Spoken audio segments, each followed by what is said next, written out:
Hi, I'm Coach Corey Wayne, and this is my video coaching newsletter. And the topic of today's newsletter is going to be displaying weakness. Well, I've got an email here from a guy who he admits he's struggling financially. He's basically living paycheck to paycheck, and he's been dating a woman for about 5 months. They're hooking up maybe like once a week. Everything seems to be going pretty well. But a couple weeks ago, he made the mistake of putting a negative Facebook post about himself and his financial situation, and one of his mutual friends informed this woman that he's dating of his Facebook post. And so on his next date, she brings up the Facebook post, and they kind of get into it about his financial situation, and she said some things to him. He starts defending himself, and I'm not going to go into too much detail until I get to the email, but some interesting things I want to bring up in this video newsletter. So I got a quote that I wrote. We're going to go through that and then go through the email. And the quote says, "If you want a truly equal partner romantically and financially, you should date people who have a similar or better financial situation than your own. By dating people who are better off or who are more successful, you'll tend to drift in their direction. If you date people who are not, you'll also tend to drift in their direction. There's nothing wrong with dating someone who is not on the same level financially as you, or who don't have the same level of drive and ambition as you do. But you've got to be realistic that you're going to be supporting them financially, especially if you plan on having children together and want them to stay home with the kids while you are the primary breadwinner. Everyone must decide for themselves what their goals and values are and what they want in a romantic partner. High achievers tend to prefer dating other high achievers. Like attracts like. The best friends and romantic partners tend to push and bring out the best in each other. Surround yourself with people who lift you higher and inspire you to be better and become more than you are today." With that said, let's go through his email. "Hi, Coach Corey. Let me first say that you are the man. I really enjoy your videos on YouTube, and I have purchased your book, How to Be a 3% Man, which I have a copy right here. And you can read for free by going to my website and subscribing to the email newsletter. So you have nothing to lose. And you can also get the Audible version for free by doing an Audible trial." So he says, I know, I need to read it 20 more times. So let me get to the meat of the situation that I was or still am in. I've been dating this woman for 5 months now. Everything, to my knowledge, seems to be going great. We hang out, have fun, and hook up every week. Though I'm struggling living paycheck to paycheck right now, I usually pay the bill when we go out, and she always wants to leave the tip. Fine, that's great. That's what's nice about dating somebody who has a job, has their own money, is that they sometimes will take you out. Maybe you go out to dinner. They pick up the drinks that you get while you're waiting on your table. Sometimes they take you out. They buy you things. It's nice to have that. You feel like you're on an equal footing. And in this day and age, I mean, like my grandparents, the woman stayed home, took care of the kids, took care of the house, did all the cooking, cleaning, laundry, and the man went out and worked. And the reality is those days are pretty much long gone because everybody works now. I mean, at this point, women can make just as much money, if not more money, than men. It all depends upon the skills you acquire and the value that you learn to add through some kind of product or service. So he says, 2 weeks ago, I made a post on Facebook about not having money and needing it. Well, first off, that's not something you should ever post on Facebook because it's negative and invites other negativity, and it makes you look weak, and it makes you look like you can't manage your finances. That's the reality. Your friends and family, anybody seeing that's going to think that. The idea is you want to be optimistic. Even if you're working for somebody and you're making a low-wage type of job, because there's a lot of stuff in the news about minimum wage and things of that nature. The only reason you should be working a minimum wage job is if it's an entry-level position and you want to make a career out of it. Say you were going to work at a fast food restaurant. that job is an entry-level job, and while you're going to that job or working that job, you should be trying to acquire new skills so you can add more value and eventually move on, unless your dream is to be a franchisee and have your own restaurant someday. Minimum wage jobs were never meant to be a career that you do your whole life. No matter what you're doing for a living, you should always be trying to get better. Even if you're working for somebody and you're very successful, you should always be trying to improve your skills, reading books on management, on leadership, or things that will improve your knowledge and your wisdom and your skill set so you can advance, you can get raises. And if you can't get raises and advancement where you're working, you should be able to acquire skills and knowledge and then go work for another company that is willing to pay you commensurate with your skill level and your knowledge level and your wisdom level. It's like what Scott Adams calls, it's like your talent stack. And you should always be adding to your talent stack. And the more talents you have, the more wisdom you have, the more skills you have, and the more experience you have, the more you can make either working for somebody else or if you're an entrepreneur like I've been my whole life and having your own business. You never just want to get somewhere and just stay that way. Those days, like my grandparents, where you go and you work for somebody your whole life and you get a pension and you retire at 55 or 65, that is just gone. Those days don't exist anymore. But yet that mentality is still out there. So apparently this woman that he's dating doesn't have a Facebook. And so he says not having Facebook, but hearing about the post via a mutual friend. And if that friend is a guy and he tells her this, I would say, if I was a betting man, the reason that guy is telling her about your financial situation in the Facebook post is because he's trying to fucking sandbag you and get her to blow you off, probably to go out with him.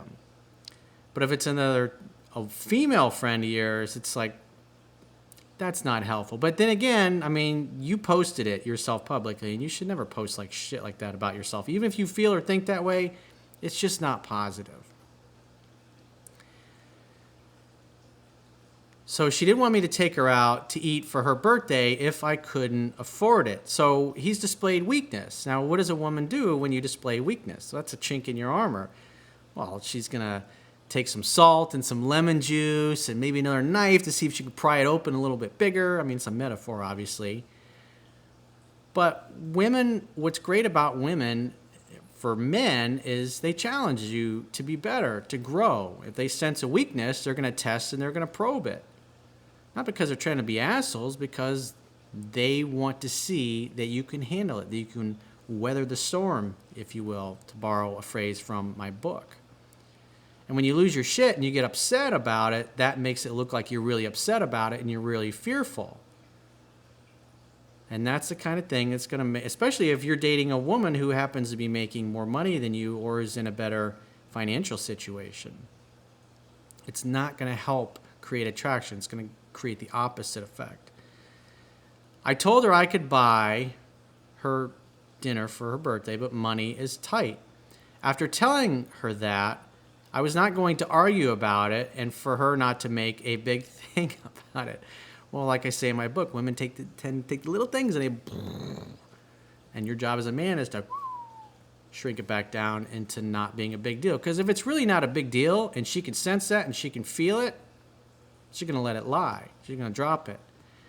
But if she can tell you're emotional about it and you get upset about it, she's going to continue to push you about it and bring it up. And in the coming weeks and months, when you display something or you're looking at the bill at a dinner check and you go, whoa, it's kind of expensive, she's going to say something about it. Because they're going to continue. And if you, no matter what happens, if you display that it doesn't bother you or you're just like, hey, shit happens, you know. Maybe you were married. Maybe you're paying alimony or child support or something like that and things are tight. A lot of guys are in that situation. The reality is, if it doesn't bother you, it's not going to bother her. But obviously, you'll see in a second, it did bother him, which obviously it bothers her, and you'll see what she has to say about that. Of course, she had to bring it up at dinner, getting all into my finances, asking me why I can't save money, and that she was mad at the post saying that it was negative and putting out negative energy. Well, she's right about that. It is negative and is putting out negative energy. I defended myself saying I could manage my money. I would have said, you know what, that was probably stupid on my part to put that out there. I was just having a frustrating day, and I was venting on Facebook to my friends and my family. And oh, by the way, that mutual friend of hers told you about my Facebook post. Well, maybe I need to have a discussion with them, because I certainly don't appreciate a supposed friend saying something to make me look bad. He says, in the middle of her lecturing me, I asked if we were serious. Now, keep in mind, he admitted in the beginning he just got the book, or he's only read it once, and you don't want to ask that dude. He says, this is where I now realize after reading your book, I shouldn't have asked this. She said no. I asked, if we aren't serious, then why do you care? Let's just enjoy our time together and have fun, I said. She didn't let it go, though, because obviously it bothered you, because you defended yourself like it was a problem. Obviously, your reaction didn't go over too well. She went on to explain that she doesn't see us getting or being serious because she wants to go out and do things, and if I can't afford doing that, it will be an issue. So here's something that I want to talk about, that there are people in life, you call them a gold digger, I like to call them fucking parasites. There's men and women that are parasites. There are women that aren't good with their finances, and maybe they're very beautiful, and they look for guys that got their shit together and they have money because they got resources, if you will. And if you're successful in business, or you're an entrepreneur and you're doing real well, you're going to be amazed, especially if you weren't that way at one point in your life, that when you become successful, how many people want to be your friend. What they really want is what you have and your resources. And so if you've got a close friend who at one point was on the same level as you financially, now you're doing really well and you got your own business, they're going to think that they deserve to be your business partner. And I've experienced that. I wrote about that extensively in my new book, Mastering Yourself, which you can also read for free on my website by subscribing to the newsletter, and you can read it for free. I mean, right now, at least I know in the U.S. and a few countries, both my books you can get for free with an Audible trial because they give you 2 books. But point being is that I've experienced this in business numerous times. And it's like all those people that want you to go in business with them and invest in their companies and their crazy ideas that are supposedly your friends, when you go through a difficult time, they all tend to disappear. And then when you start doing well again, they all want to, hey, buddy, let's hang out. And so it's really important to know who you are and what you want in life, because you're going to have men and women that are not on the same level as you financially, wanting access to what you have, whether it's your money or your business, and wanting to be a part of that without having to work for it. So it's really, really important that you learn to read people and see what their true intentions are. That's like what Warren Buffett talked about. There was a quote I shared on my Instagram at Coach Corey Wayne, I don't know, probably 2-3 months ago, where he says to hang out with people that are better than you, because you will tend to drift in their direction. If you're the most successful one in your peer group, you should also be hanging out with people that are more successful than you, because you'll drift in their direction. Because like I said in the quote, if you're on a level of success here, but everybody you're hanging out with is down here, guess what? They're going to tend to drag you down to their level. High achievers, very successful people tend to be very optimistic, very positive. And when you're going through a difficult time, they're going to have hey, no problem, dude. You'll get through it. You always figure a way out. And they're going to have positive, encouraging words like that. But other negative people go, I told you that shit wasn't going to work out. You're the fucking idiot that decided you were going to be an entrepreneur and you were all that and you were smarter than the rest of us. And that's the kind of shit you're going to get from those kinds of people. And also there's a book I read last year. I know a lot of you have read it already. It's by, what's his name, Rollo Tomasi, called The Rational Male, which I think that would be a great book to read as well, because he really goes into the psyche of what causes women, drives the gold digger, if you will, to go after guys for money and resources. I think it's a great book that everybody should read as well, because it's not just women do that to get access to a dude's resources. There are plenty of guys that hang out with other people that have money or resources because they're there because of what they can get from them. Again, I wrote about that in my second book, what I've experienced in business. So the older you get and the more success you have, the more you're going to notice those kinds of people. They just come out of the fucking woodwork. They're everywhere. Like I said, that's why you don't see guys. That's why Tom Brady, the most successful quarterback to ever play the game, married probably at the least the time she was the most successful, wealthiest supermodel in the world, Giselle. That's why you see high achievers tend to date other high achievers. And there's been plenty of dudes in the news over the years that marry this beautiful woman who pretty much came from nothing or had nothing, but she had good looks and a good body. And they get married, they have a kid or two. I mean, my building is full of chicks that were like that. They're like fucking parasites. They're like vampires.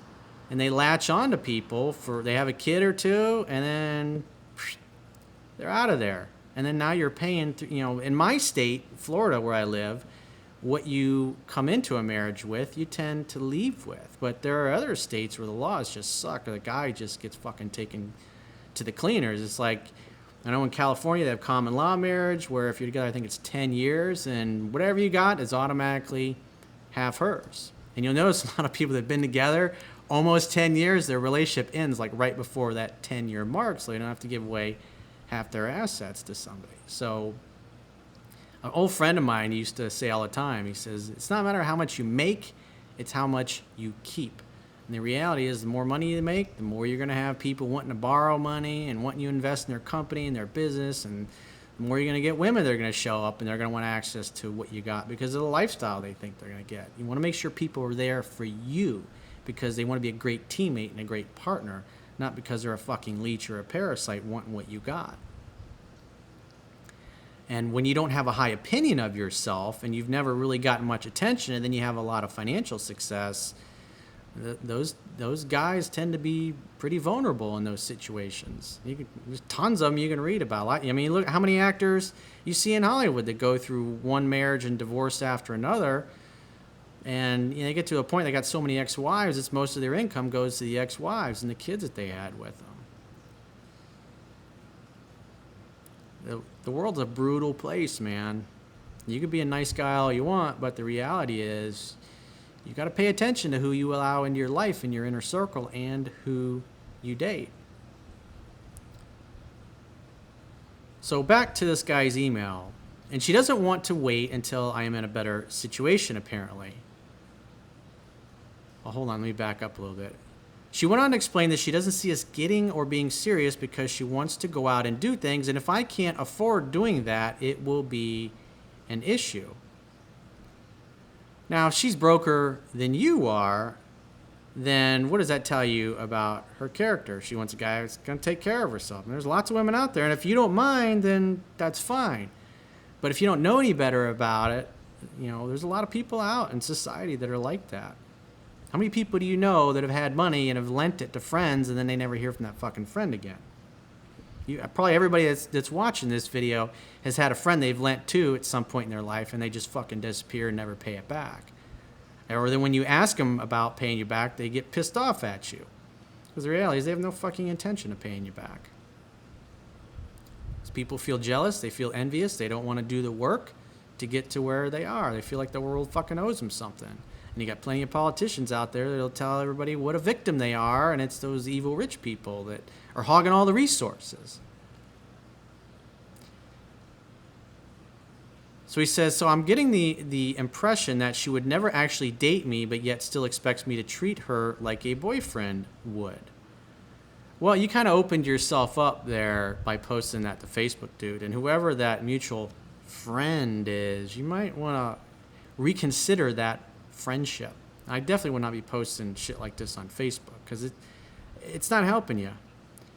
Acting like we were together, but we really aren't, I'm not having that. Now I have backed away from her. No more going out to dinner or drinks or social events with her. I only talk to her after she contacts me. So a woman who's really into you and really cares about you and has the same goals and the same values is like, no problem. We'll go someplace more expensive or I'll chip in some more. But a woman like this who just basically, if you don't have enough money, well, that's going to be a fucking problem. It's like, Do you really want that? Somebody with that kind of an attitude is your teammate? I can't make that decision for you. I'm just saying, if you look at her actions and how, I mean, does she ever spend money on you? Does she buy you things? Is she in the same financial situation as you are, or maybe worse, or maybe better? You know, it's understandable. Maybe she's doing better financially than you are. And she's challenging you, challenging your manhood to step up and be a better man. I mean, now you can understand if you try to walk in her shoes and understand where she's coming from. If she someday wants to have kids and settle down and she wants to be a stay-at-home mom, obviously she's not going to have her income, at least during, usually when the kids are really young. Like when I was growing up, both my parents worked.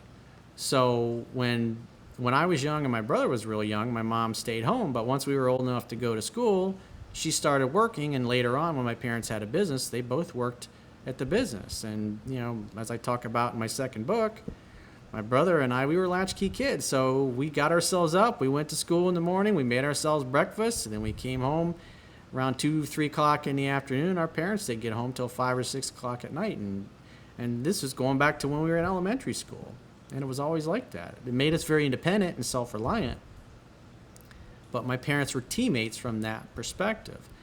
And then when my grandmother passed away and my mother got her inheritance from that, my mom took that money, invested in the stock market, and then later the profits they made from their investments they put into getting into the coin laundry business. And they, you know, my dad's done very well over the last 35 years in that, having his own business. And, you know, from that perspective, you know, my mom was a great teammate for my dad because she was always very positive, always telling him he could do it. And that's what you want. So if you're dating somebody and you're on the same level financially, that's what you're going to get. You're going to get somebody that's going to say, we'll figure it out together. Or we'll do something that's cheaper and more in line with our budget. Not a chick that's going to fucking break your balls and say, I'm expecting you to treat me a certain way. So back to our email here, he says, I only talk to her after she contacts me, letting her come to me. Well, it's not serious, so if I were you, I mean, she's told you it's not serious, I'd be dating other people. I'd be entertaining other offers from other women. Because you want a teammate and an equal, somebody that's going to push you to be better, but not somebody that's like, hey, if you don't earn more money, well, that's just not sufficient for the life that I want to lead, and so I'm just going to blow you off and find another man. Well, if it was me and I was in your situation, I'd be thinking, when you go through a difficult time, what if you lose your job and you got a couple kids? She's going to pack her shit and go to her mom's and send you divorce papers and then want big alimony? I mean, so those are some red flags that you're seeing here with this woman. I can understand breaking your balls, but the comment that she said here, she doesn't see us getting or being serious because she wants to go out and do things. There was, I want you to take me out and spend money on me because I want the good life. And if I can't afford doing that, it will be an issue. I personally don't like that. That's not a good sign.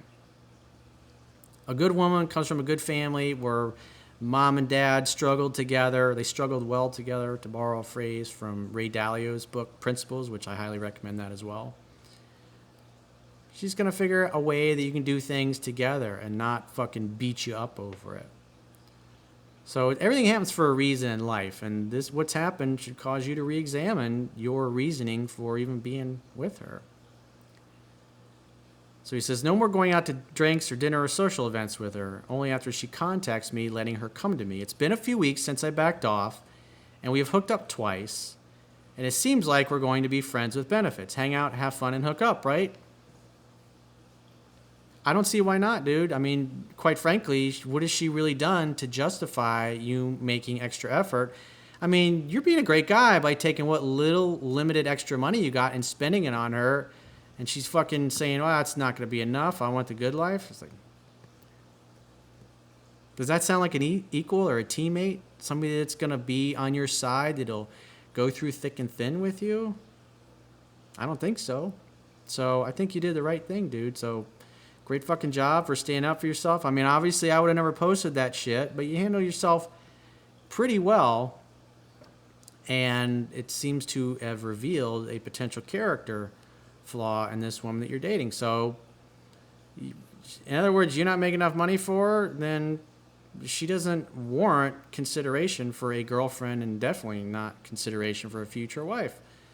Friends with benefits, and that's it until you find a chick who will accept your financial situation. She'll put you to be better, but you'll also accept that you are where you are and figure out a way that you guys can work together as a team. That's the way it's supposed to be. It's supposed to lift each other up, because life is long and you're going to go through difficult times together. And I mean, you've been dating this girl 5 months and already she's like, hey, you ain't making enough money and that's going to be a problem.